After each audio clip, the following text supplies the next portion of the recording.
Welcome to Kids Entertainment. ఈ కథ పేరు మాయా మామిడి చెట్టు. సూర్యాపట్నం అనే ఊరిలో చందన రమేష్ అనే దంపతులు ఉండేవారు. వారికి వరుణ్ అనే ఒక కొడుకు ఉన్నాడు. రమేష్ ఒక టిఫిన్ సెంటర్లో పనిచేస్తూ వచ్చిన జీతంతో ఇంటిని గడుపుతూ వరుణ్ని చదివించేవాడు.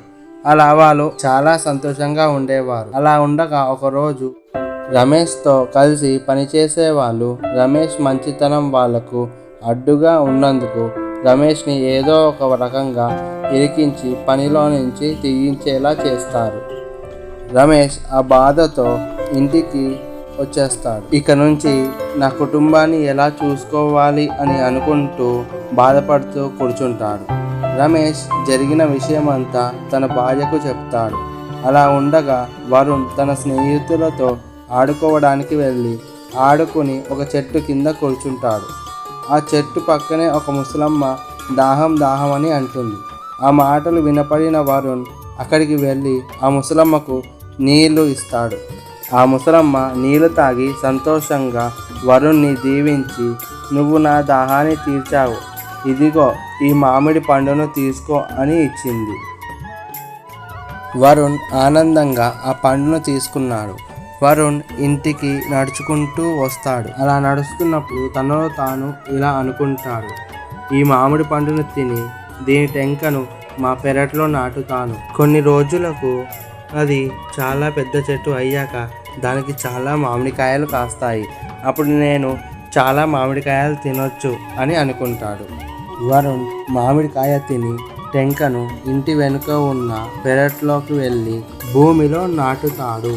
తరువాత ఇంట్లోకి వచ్చి వరుణ్ అమ్మా నాన్న బాధపడుతూ ఉండటం చూసి ఏమైంది అని అడుగుతాడు.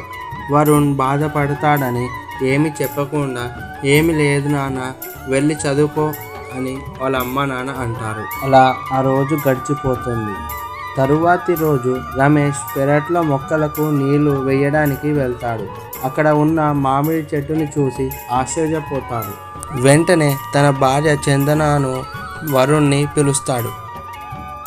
వాళ్ళు తొందరగా వెళ్ళి చూసేసరికి అక్కడ ఒక పెద్ద మామిడి చెట్టు ఉంటుంది. చెట్టు నిండా చాలా మామిడి కాయలు ఉంటాయి.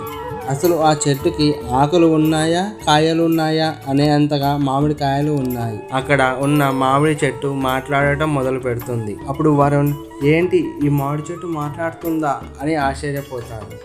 వెంటనే ఆ మామిడి చెట్టు, అవును వరుణ్, నేను ఒక మాయా మామిడి చెట్టుని. నేను రోజు మీకు చాలా మామిడికాయలు ఇస్తాను. మీరు వాటిని అమ్మి డబ్బులు సంపాదించండి.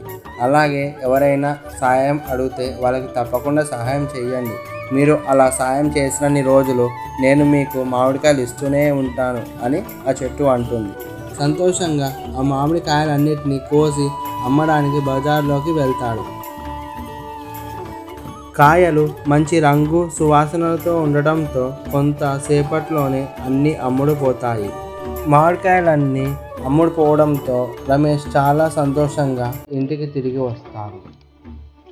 తరువాతి రోజు మళ్ళీ చూస్తే ఆ చెట్టు నిండా మామిడికాయలు నిన్నటిలాగానే మళ్ళీ వస్తాయి. అదంతా చూసి ఆశ్చర్యపోతారు. ఆ మామిడికాయలన్నీ కోసి మళ్ళీ మార్కెట్లో అమ్మడానికి తీసుకువెళ్తాడు. కానీ ఇంట్లో ఒక మామిడికాయని రమేష్ మర్చిపోయి వెళ్ళిపోతాడు. అయితే ఆ మామిడికాయని తిందామని వరుణ్ కట్ చేసి చూస్తే అందులో ఒక బంగారు నాణెం కనిపిస్తుంది. అప్పుడే పళ్ళన్నీ అమ్మేసి రమేష్ ఇంటికి తిరిగి వస్తాడు. వరుణ్ కట్ చేసిన మామిడికాయలో బంగారం నాణెం చూసి రమేష్ ఇంకా చందన ఆశ్చర్యపోతారు. అప్పుడు వరుణ్ మామిడి చెట్టుని ఇలా అడుగుతాడు, మరి ఈరోజు మేము ఒక మామిడికాయని కోస్తే దాంట్లో ఒక బంగారు నాణెం దొరికింది. మరి మేము అమ్మిన మామిడికాయలన్నింటిలోనూ అలాగే అందరికీ బంగారు నాణెం దొరుకుతాయా అని అంటాడు. అప్పుడు ఆ చెట్టు, లేదు, ఇది కేవలం మీకు మాత్రమే దొరుకుతుంది. ఎందుకంటే మీరు మంచివారు కాబట్టి నేను మీకు సాయం చేయాలని మీకు ఈ బంగారు నాణాన్ని ఇచ్చాను అని అంటుంది. రమేష్ అసలు ఈ మామిడి చెట్టు మన పెరట్లోకి ఎలా వచ్చింది అని వరుణ్ణి అడుగుతాడు. అప్పుడు వరుణ్ ఇలా చెప్తాడు, నేను మొన్న ఆడుకుంటున్నప్పుడు ఒక ముసలావిడ నీళ్లు కావాలని అడిగింది. నేను ఆవిడికి నీళ్లు ఇచ్చాను. అప్పుడు ఆ ముసలావిడ సంతోషించి నాకు ఈ మామిడికాయని ఇచ్చింది. అప్పుడు నేను మామిడికాయని తిని దాని టెంకను మన పెరట్లో పాతి పెట్టాను. అది తర్వాతి రోజు ఇలా ఇంత పెద్దగా పెరిగింది. అప్పుడు చందన, మన మాటలు ఆ దేవుడు విన్నాడు. మనం న్యాయంగా ఉన్నందుకు ఆ దేవుడు మనకి ఇచ్చిన ఒక గొప్ప అవకాశమే ఈ మాయా మామిడి చెట్టు అని. ఇంకా చందన, రమేష్, వరుణ్లు చాలా సంతోషంగా వాళ్ళ జీవితాన్ని గడిపేస్తారు. Like, share, and subscribe.